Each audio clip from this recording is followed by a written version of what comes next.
દીકરી વધારે કાઢી. હું આપણી દીકરી કહું છું કે આજમાં જઈને જો તું સાચે હોટ છો, તું સાચે સેક્સી છો, ઓલો તને પટાવવા માટે કરે છે.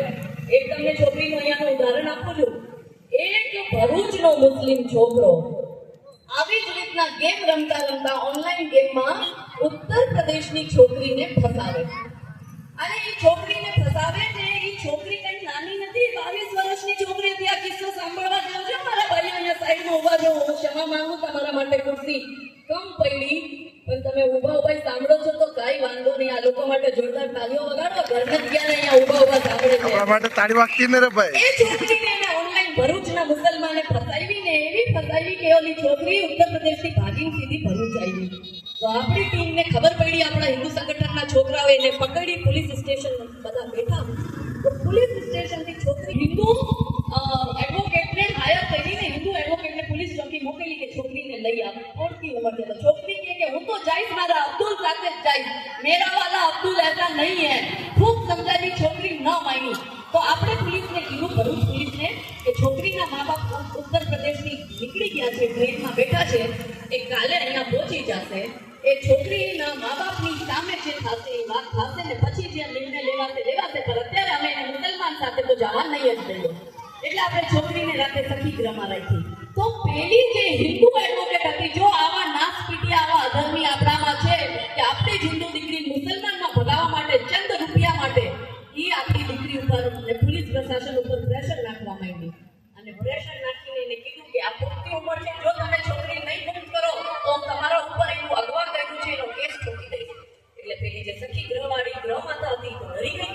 એનો રાતે 9:30 ફોન આવ્યો કે આ તો પ્રેશર આપે છે ને ઉપર મારા શેઠને કહી દીધું છે કે આ છોકરી છેડી કરો. પછી એમાં મને ફોન આવ્યો રાતે.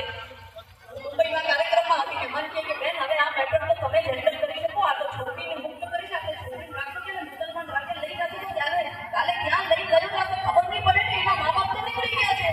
પછી મેં રાતે ઉચ્ચ અધિકારીની વાત કરી, એને ખૂબ સરસ સપોર્ટ કર્યો કે છોકરીને રાતે સખી ગ્રહ રાખી. હવે આની સ્ટોરી સાંભળો કે છોકરી ફસાઈ ગઈ. બીજા દિવસે જ્યારે આપણે છોકરીની કાઉન્સલિંગ કરતા હતા, મેં નીકળીને જોઈ લીધું કે ભાઈ છોકરો ભરૂચનો છે, એટલે ભરૂચના લગભગ વધારે પડતા અમુક મુસલમાનો જે છે એ ક્રિમિનલ બેકગ્રાઉન્ડના હોય છે. એટલે મેં તપાસ કરાવી મારા સોર્સથી કે ડિપાર્ટમેન્ટથી કે આ છોકરાનું કઈ ક્રિમિનલ બેકગ્રાઉન્ડ છે. તો ખબર પડી કે છોકરો આપણા વલસાડથી વોન્ટેડ છે ને એને કાયદેસર પોલીસ ગોતે છે. એ અફીમ ને ચિલમ ને ગાંજા ને ડ્રગ ને એ કેસમાં એ વોન્ટેડ હતો. અમે રાતે છોકરી પાસે પાછા અમારા કાર્યકર્તાઓ મોકલા, અમારી બહેનો મોકલા કે એને જઈને સમજાવી આવો છોકરાનું ક્રિમિનલ બેકગ્રાઉન્ડ છે. રાતે છોકરીને 11:30 સમજાવવા ગયા પાછા કે આનો ક્રિમિનલ બેકગ્રાઉન્ડ છે, આ જો પોલીસની રિપોર્ટ. એ છોકરી શું બોલી, તમે આવું ખોટું બનાવી લાવ્યા છો. હું ના માનું, મારો અબ્દુલ તો વોન્ટેડ હોય જ નહીં, મારો અબ્દુલ તો ક્રિમિનલ હોય જ નહીં. મારો અબ્દુલ તો દુબઈના બુર્જ ખલીફામાં મોટી ઓફિસ લઈને બેઠો છે. બોલો. મેં કીધું ગાંધી, તારું મોઢું જો બુર્જ ખલીફા જેવું લાગે છે તને કે તને ત્યાં લઈ જશે. એટલે આપણી છોકરી કેવી કાઢી કે પેલો મુસલમાન અને એવી ભરૂચમાં 6,000 કોઈ મોબાઈલની દુકાનમાં નોકરી કરતો. એવી પહેલા એક મુસલમાન ઓનલાઈન ગેમ રમીને આપણી છોકરીને યુપીમાં ફસાવે, એ કહીને કે મારી દુબઈમાં મોટી મોટી